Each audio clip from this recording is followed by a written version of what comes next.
And to start our day with a good light and to begin with a bright light, just like it's sunny outside, we would like to show you a very beautiful video to show how brave the army is here.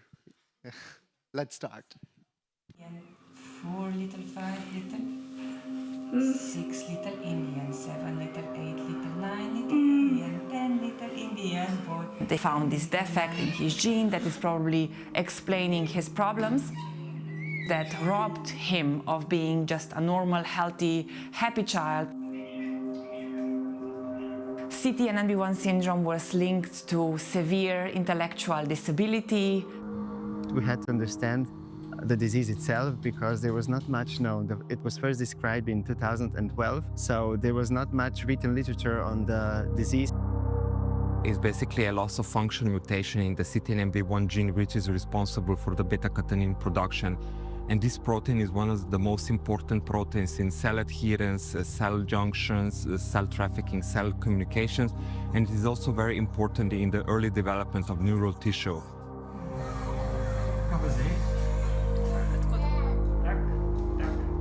This was the first patient in Slovenia that we have diagnosed. He was also the youngest patient that we knew of worldwide. At that time, there were around 400 patients that we knew of.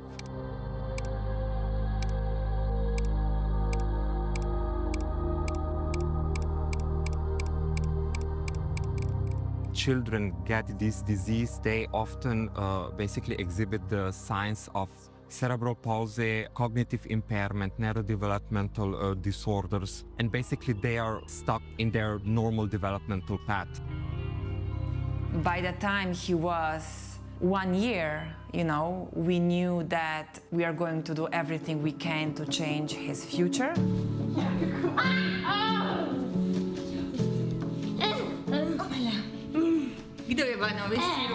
She got a diagnosis and she was told nothing can be done, and Spela wouldn't accept that as an answer. So immediately we started to build a network of collaborators in Slovenia, but also abroad.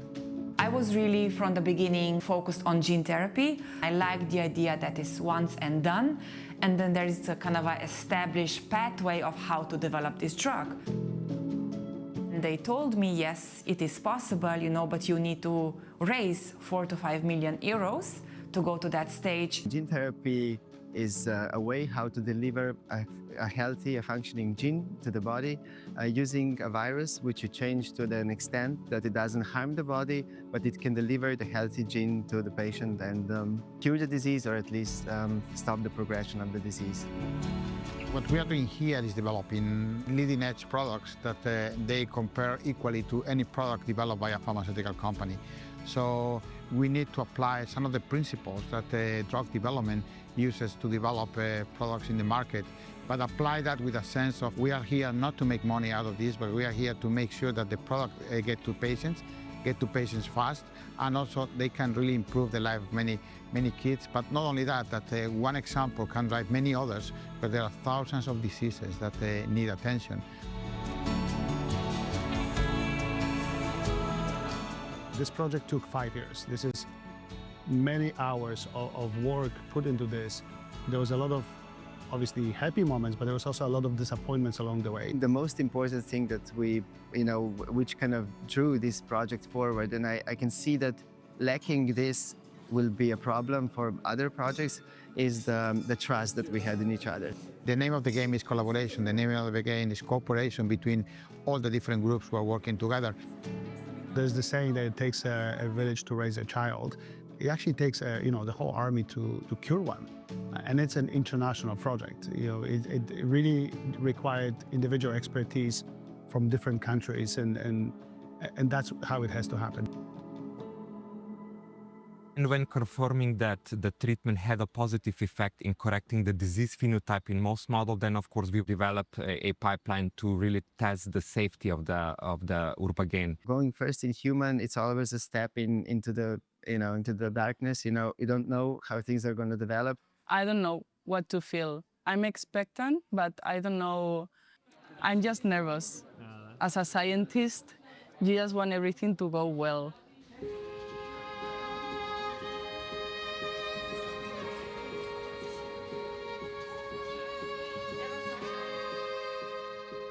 And we have been waiting for this moment for 5 years. But now that it's here, I have to say it is scary.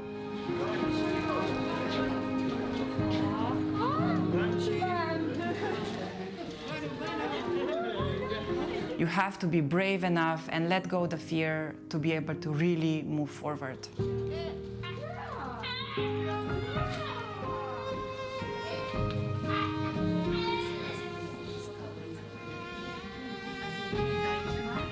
I think I am aware of, what this means, and I'm aware that this is the first time that this treatment is going to enter any child in the world.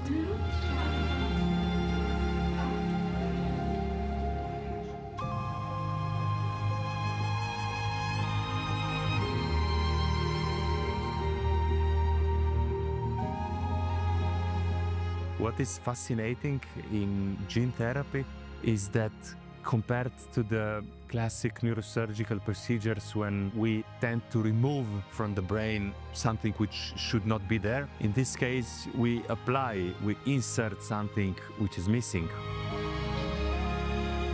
When I was looking during surgery at this 10 milliliters of drug getting slowly in the brain, it was looking just like water. But knowing how much work was behind that 10 milliliters was really impressive. With more stories like ours, there's going to be more confidence that this can be done, that it is helping patients with rare diseases. What they are doing with CTNNB1 can be applied to other diseases. The learning is essential. I feel definitely like an enormous responsibility, not just for my son, but also for all of the children who are affected with this disease.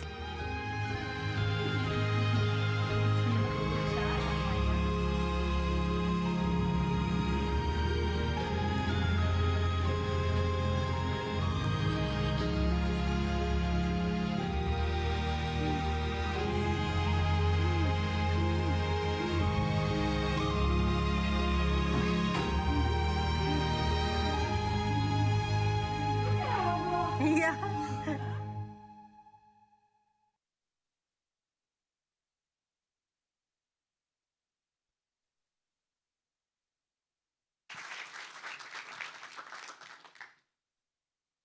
So with this amazing video, let's look at the people who were behind the scientific development of the gene therapy. And to give the insights about it, I would like to invite Professor Leszek Lisowski and Dr. Andrea Perez Iturralde for giving a talk on development of gene therapy for CTNNB1 syndrome, overview of CTNNB1 and other AAV9-based gene therapy programs.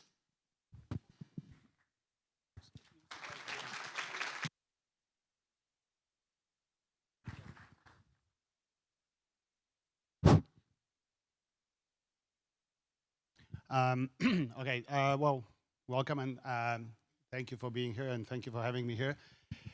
So my job today is to introduce the concept of gene therapy and lay the foundation for the talks that will follow. So some of the slides might be a little bit basic for some of you, and I've showed them on the previous conferences, but hopefully, again, they will form the baseline for the conversation. So I will start with a little bit of a recap of the basic biology that everyone needs to understand to really follow the next talks. Most of you probably know that all information about us, are we going to be tall, are we going to be blondes or brunettes, is written in our genes. And genes are like recipes that encode proteins, and proteins actually are the functional elements. So in a normal situation, you have your gene, you have a protein, and you have a function. But if you have a broken gene, if you have a mutation, it leads to a broken protein, and then you have a disease state. And human genome, which is composed of about 3 billion letters, is written in 4 letters, A, T, C, and G. So it's the most complicated sequence that you can think of, and it's written with only very limited alphabet. The length of a human genome is about 1,000 times longer than the Bible. So you can imagine this amazing, really long sequence, and a single typo, a change of a letter, insertion or deletion of the letter, can make a difference between a healthy child and a sick child. From the fertilization, when we start with a single cell, by the time we are born, the single cell becomes about 26 trillion cells. So you can imagine how many times the cell has to divide. And every time it divides, it has to rewrite the genome and make a copy of it. And at any time it does it, it can make a mistake. If the mistake happens later in life, and they happen in us all the time, most of the cells that make a mistake die, and we don't even know about it. Every so often, you get multiple mistakes or a mistake in a bad place, and you may develop cancer, and we all know about that. But if the mistake happens early on, and it's passed on to multiple cells that are progeny of the mutated cell, you actually can end up with a child with a disease where entire organ, for example, brain, might be affected, and that's the case with CTNNB1.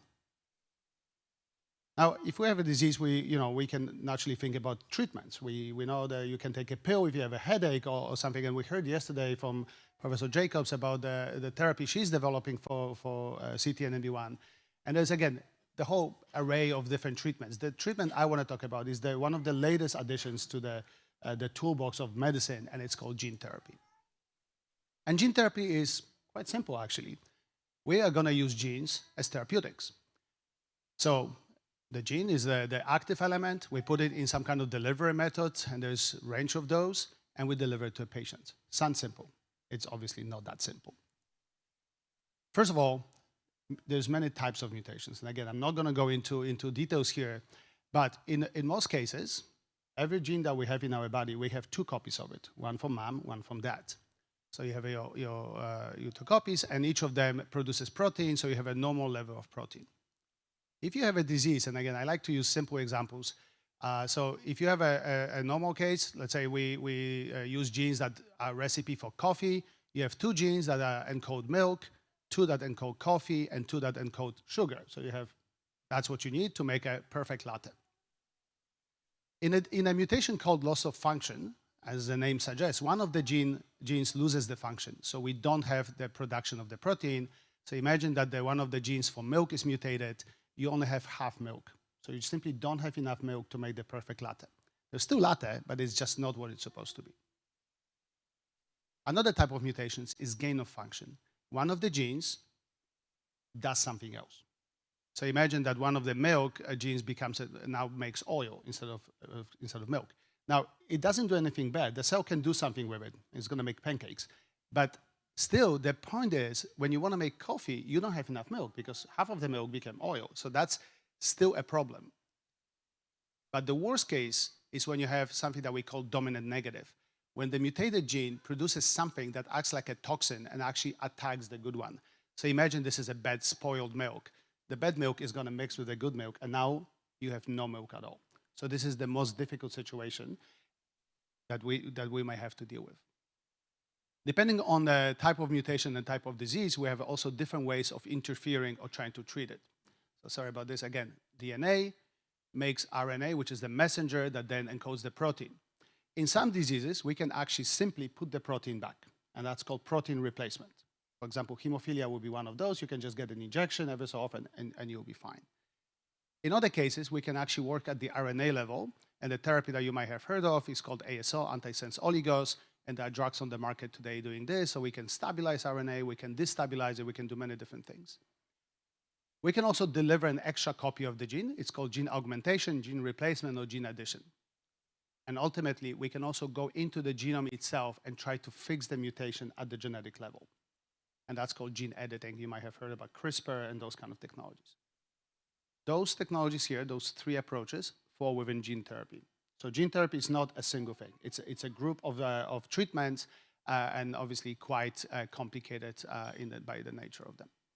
Sounds a little bit sci-fi, and it was. If we were standing here 10 years ago, it would be really a very theoretical talk.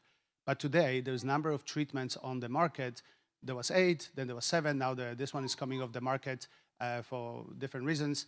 But there was drugs on the market today that actually treat, but actually for the first time we actually talk about curing diseases, because gene therapy is a one-off. You give one treatment, you never repeat it, you actually hope for actually curing the disease. And this is just the beginning. The drugs I just showed you are here. Those are the marketed products.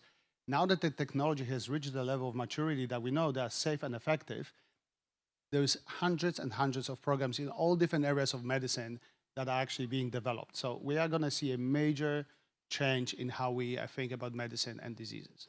And there's a number of things that changed. Well, the technology has improved, everything is improving very fast, but also the mindset has changed.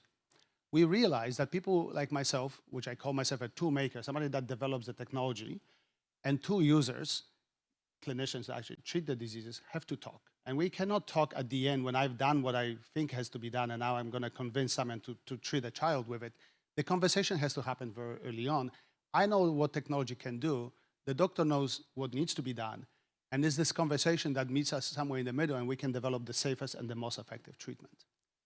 But more recently, another change happened. We realized that people like yourselves, like families that actually, and patient organizations are extremely important in this battle. We cannot do it ourselves because it is the understanding of the disease, is the understanding of the patients, what are you as families dealing with, that helps us really make this technology safe, effective, and make sure that you actually want to receive it, because there is no point of developing technology or medicines if the parents actually don't want their children to receive it. I'm going to switch now to CTNNB1, just to put it a little bit more closer to what we're supposed to talk about. I'm not going to talk about disease. You know about it way more than you probably want to know. But what I want to talk is about the treatment that has been developed that you just heard about. Most of the cases, if not all cases, in CTNNB1 are the situation where we don't have enough milk to make a latte, so the loss of function. So we concentrated on the brain, although we know that CTNNB1 affects every single tissue in the body, but the most symptoms come from the brain. So the brain has cells that are called neurons, and now inside of the neuron you have two copies of the gene inside of the chromosome. One of them carries a mutation, which means it does not encode the protein, so you have a 50% output of beta-catenin, which is the protein that the gene encodes. The strategy was simple by design, but so obviously quite complicated to develop, which is why it took years. We encoded an extra copy of the gene in a viral vector and deliver it to the cells. So you sort of infect the cells, we call it transduction.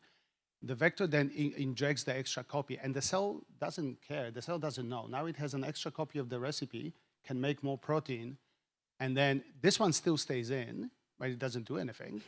Now you have 3 copies, but they add up to 100%. That's what we hope for. And again, this is a very early stages in those technologies. We didn't want to, we want to make it as safe, as effective as possible. And we were lucky that there was a drug that entered the market called Zolgensma for spinal muscular atrophy, which uses one of the viral vectors that actually has been shown to be very effective at delivering the treatments, the cargo, to the brain. So what we did, we took Zolgensma, this is just a cartoon of how the vector looks, and we decided to change as little as possible to convert this drug into something else. So virtually, we changed the gene into CTNNB1. And that's important because, again, we don't want to increase the bar. We want to make it as safe as effective, and also that helps us when we talk to the regulatory agencies, because all the other elements have already been proven clinically. Yeah? There's no point of making it too complex. And this is all amazing, but I do want to stress that gene therapy is a new addition to the medical field. And there's pros and cons. We still don't know a lot. So when we talk about benefits, obviously we address the root cause of the disease. We don't deal with the symptoms. We actually work at the cause. It is a one-time treatment. It can have transformative outcomes, as you just saw in an example of Urban, and has a broad potential. So the technology that we talk about here is for CTNNB1, but it really applies to thousands of diseases, as you heard on the video before. But there are still risks, and you have to be fully aware of that. The immune system is one of the things. The immune system is a defense mechanism that our bodies develop to fight infections. We are using viral vectors. Those are viruses. Our body doesn't know that we're trying to treat a child. It's going to fight it back. So that's something that we have to deal with. There's a huge risk related to the dose-related toxicity, and this is captured here. As you increase the dose of the drug in green, there is a sort of a linear increase in a potential benefit, but the risk actually increases exponentially. So it's really important to develop a drug that can operate in this space at low or moderate doses, because as you shift to the high dose, the risk is dramatically increased. And I just put it here for the reference, but it has to do a lot with the vectors we use, how efficient they are, how good the therapy is. And there's been other things that you might hear on the news in other therapies. There's been cases of cancer that patients have developed.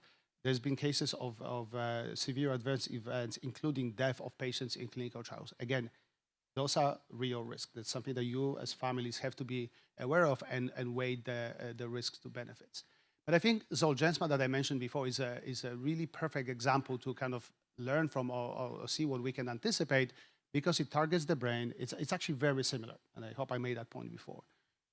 Today, at least according to ChatGPT, there's been about 4,000 patients treated with this disease, and we have reported cases of just under 200 severe adverse events. Like, severe is a range of what it means, but there has been some deaths as well. But that means, just going by those numbers, that about 3 to 5% of patients expect or experience some adverse events. So that's sort of the risk profile you have to consider. That means that you really have to look at the balance between the potential benefits and potential risks, which is going to be different for every child and for every family. And again, that's something to be really should be discussed quite openly within the community. So when I look at the AAV-based therapies, so this is the vector that we're using, there's a number of limitations. So there is a narrow therapeutic window. When you take a pill, if it wasn't good enough, you just take 2 pills next time. Or if it was too much, next time you take half of that. Gene therapy doesn't give you that option. You do it once, and you have to get it right. If you give therapy systemically, which is not the case with Urbagen, but for AAV, it very often is, if you give it systemically, a lot of the vector will end up in your liver, which liver is just natural target for those viruses. And most of the side effects that have been observed in Zolgensma are related to liver toxicity. I already mentioned the immune system, and also those drugs are complex and very expensive to produce. Those are not small molecules that you can make at cents per gram. They are very expensive. And one that you also have to think about, I might get it wrong by a couple of years, but I think the longest patient in gene therapy with Zolgensma is about 15 now. So we only have data for about 15 years. We don't know what's going to happen long term. We're treating children younger and younger. They will have 80, 90, 100 years of life ahead of them. We simply don't know. And nobody can answer. We can speculate, but that's all it is. And that's very important to realize. So that means that there is a number of improvements that need to be made or achieved for those therapies to reach their full potential. And that work is ongoing. One that my lab works on, for example, is new vectors, viral vectors that are more efficient, that we can lower the dose, which increases the safety, but also lowers the costs. So on the next couple talks, you're going to hear on some of the elements. I'm going to briefly bring them up here. Is the work that was put into the therapeutic payload, the delivery method, and the preclinical models that we use first to validate the therapies that they are doing what we hope they're doing, but also to try to check for potential toxicities. And there were some talks about that the other day.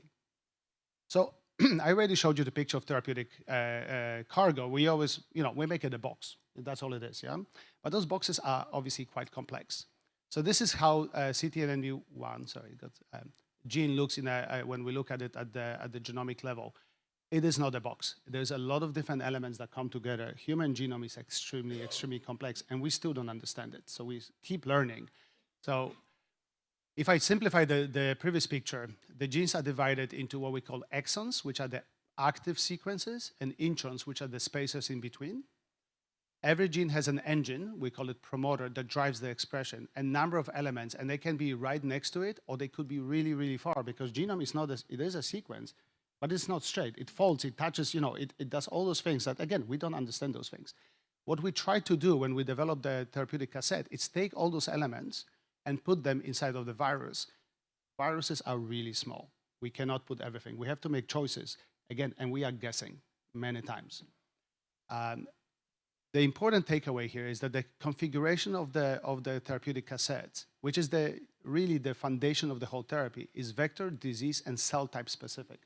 So if I want to deliver the same Urbagen to, let's say, a liver or a gut, we may have to change those elements. So it's not always universal just because of the disease. But it is the work that we put up front to optimize the expression cassette that is essential to make this therapy safe, efficient, and durable, which is the three things we go after. I already mentioned that we use AAV, that is AAV9, again, so it keeps changing, so AAV9, which is the same viral vector that was used in Zolgensma. It is actually the most commonly used AAV when it comes to, actually in clinical trials in general, but definitely when it comes to brain targeting.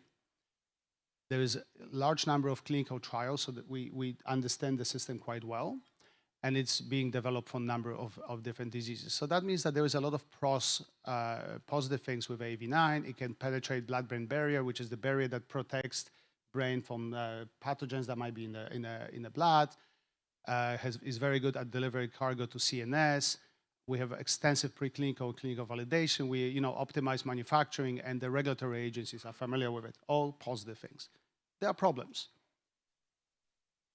It's not very good actually at crossing into the brain. Again, Urbagen is giving directly into the brain, but if it was given systemically, you would require a very high dose, which actually then could link it to liver toxicity. There is a large population of patients has an antibody, so the immune system has seen viruses that are very similar. That means it's going to fight it, and it has broad tropism, so which means if we give it systemically, it wouldn't just go to the brain and liver. It will go everywhere, which is not necessarily good.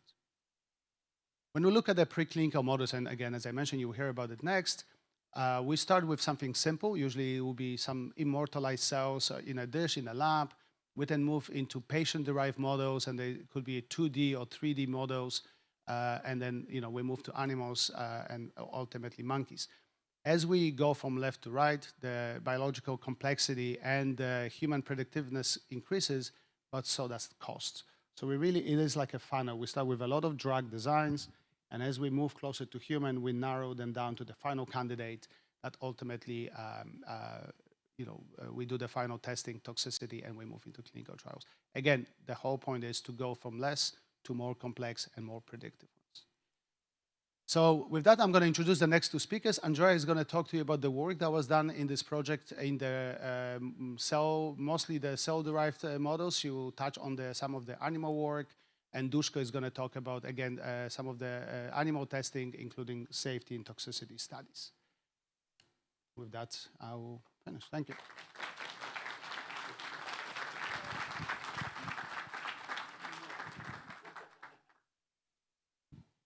Thank you, Leszek.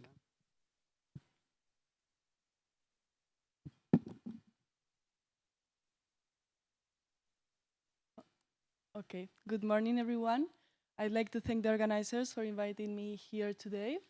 I used to work in Leszek's lab, where we developed the gene therapy that is now in clinical trials. And today I'll show you the results or the data that supported the initiation of the clinical trial. Nothing that I'm going to show you is new, but I think as maybe new families are joining, it's important for them to understand how we got here.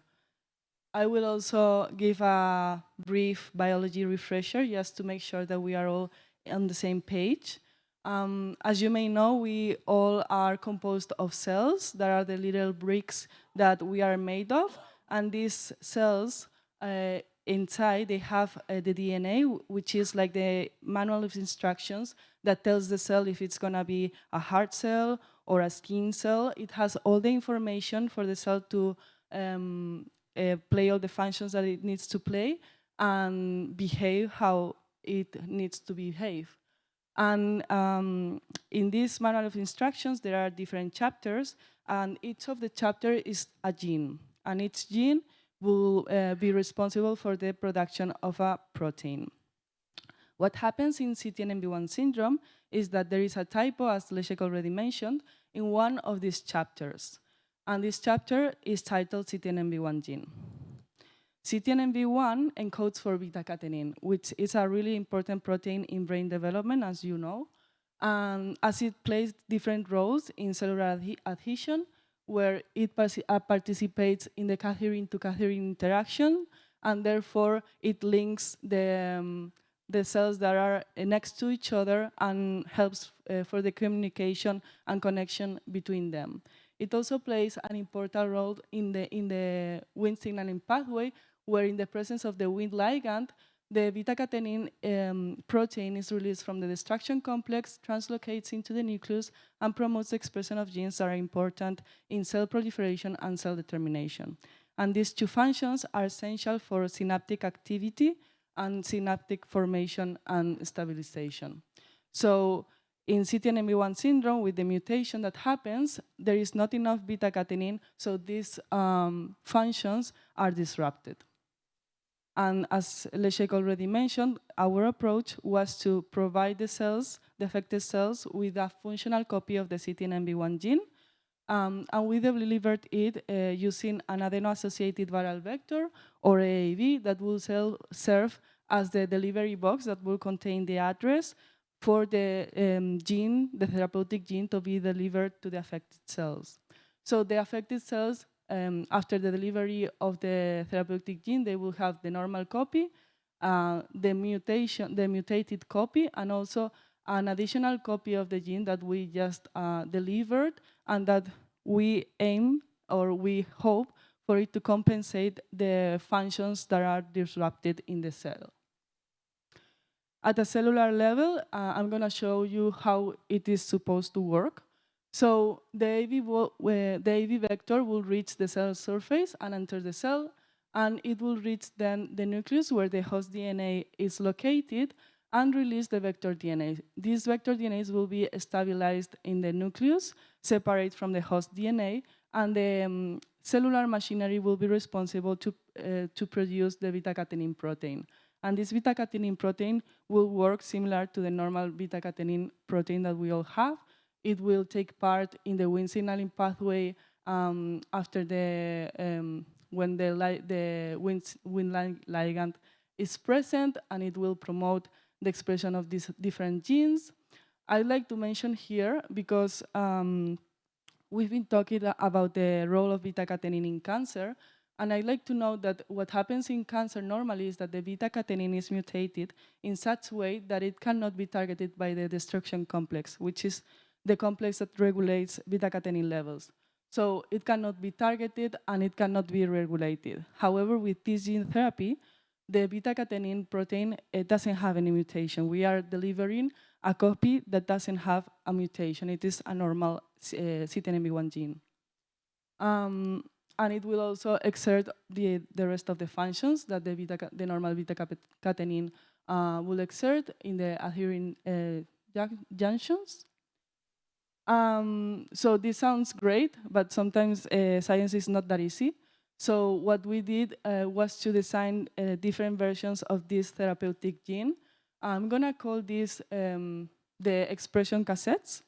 And what we did was to introduce the gene of interest, which was CTNNB1, but we also included different regulatory elements that could help to optimize the improvement or the functions that the beta-catenin protein would exert. So we introduced different elements, and we wanted to select the one that will lead to the most optimal improvement in the pathology that we observed in patients. We also included in these expression cassettes some sequences that is represented as an M. These sequences, we wanted to use these sequences because we didn't want the beta-catenin to be present in every organ, as it's been reported that the overexpression of an AAV-mediated gene that is transferred, it's been observed that the overexpression of a gene that is delivered through AAVs in the liver and the dorsal root ganglion can lead to toxicity because it is overexpressed. So we wanted to silence the gene in just these two organs. And so we designed these sequences that are supposed to be recognized only in these two tissues, and then silence the gene there.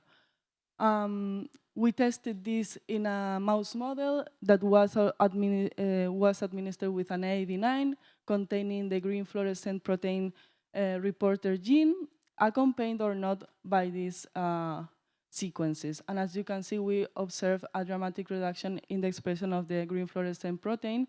So we moved forward and included these sequences in all the constructs. So each of the constructs was individually packaged into an AAV vector, and we then selected the best one in patient-derived cortical brain organoids. As you know, these organoids were derived from blood cells that were reset into a pluripotent stage. This means that the cells are not blood cells anymore. They don't have any identity, and depending on the supplements that you give to the cells, you can drive the differentiation into any cell type. And we wanted to induce the differentiation into cortical brain organoids. So we did so, and we also wanted to see that these cortical brain organoids would have the phenotype that we would expect from a CTNNB1 syndrome patient. So we checked for the expression of beta-catenin. On the left-hand side, you can see the expression at the messenger RNA level, and we observed that in patient-derived organoids, there was a significant reduction in the expression levels. And at the protein level, we also observed this reduction. We also checked for the expression of two proteins that are linked to synaptic activity and astrocyte identity due to the roles of beta-catenin in these pathways. And as you can see, we also observed a reduction in these markers. So we moved forward and used this model to test our gene therapy. So the organoids were treated with the different vectors containing the different expression cassettes, and only with one of them we could observe a normalization of the messenger RNA levels of beta-catenin. We also observed that the protein expression levels were normalized for all the markers that I just mentioned. So this was the cassette that we selected for further assessment in vivo models. So in Charles River, they inoculated the mice through the intracerebroventricular route. In this case, the cassette was packaged into an AAV9, which was the capsid of choice for the clinical trials, and they administered the vector at different doses. And to see the efficacy, to assess the efficacy, there were different behavioral tests that were performed throughout the study. I'm going to show you just the most important results. Firstly, we observed a rescue in the anxiety-like behavior with the open field test, where in the reading frequency parameter, we observe a manifestation of the phenotype at 12 weeks of age, where the wild-type control in blue differed significantly from the untreated disease model. And at 20 weeks of age, this significant difference was corrected only by the highest dose of the vector. We also observed a rescue in the locomotor function with the kinematic gait analysis. As you can see on the left-hand side, with this analysis, you can monitor the movements of the animals. And I don't know why you cannot see it well. But you can see here that, for example, the wild-type animal has the hip and the tail higher than the CTNNB1 mice. So this actually, you can quantify a lot of parameters from this analysis, and I'm showing one of them on the right-hand side, where the manifestation was at 20 weeks of age. We again observed the difference between the control and the untreated disease model, and the correction with the higher vector dose. Dushko also analyzed the samples. He analyzed different regions of the brain, and we observed a dose-dependent increase in the expression of the beta-catenin. So it actually makes sense that only with the highest dose we could observe the correction of the phenotypes, because maybe we need to reach a certain level of beta-catenin expression to actually do something. And he also checked the expression in the liver. The liver is, again, a tissue that we didn't want to reach. And in this case, we didn't observe any increase in comparison to the untreated disease model. So apparently it is safe. So I just show you some of the efficacy experiments that we performed, both in cortical brain organoids and in mice. And in the next talk, they will talk more about the safety. For the biodistribution and toxicology essay, the vector needs to be produced under very stringent and controlled conditions. So this was performed at Viralgen. And one thing that we need to take into account, we have to demonstrate that the vector that was produced in Viralgen would work similar to the vector that we produce in Australia. So we developed a potency assay to demonstrate that we could see these increases in beta-catenin expression. And to do so, we generated a cell line where we removed the CTNNB1 gene, and therefore there was no expression of beta-catenin protein. And then we treated them with increasing doses of the vector.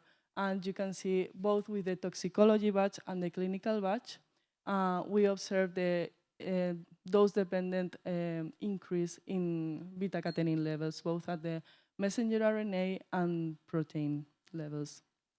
So just as a summary, we designed 6 different expression cassettes.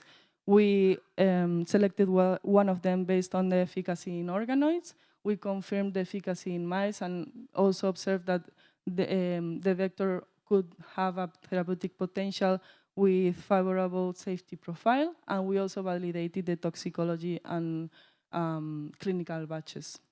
I'd like to thank the lab, everyone who helped me there, all the collaborators, the researchers, and all of you, the families, for giving me the opportunity to work in this. And yeah, I'll be happy to answer any question. Thank you.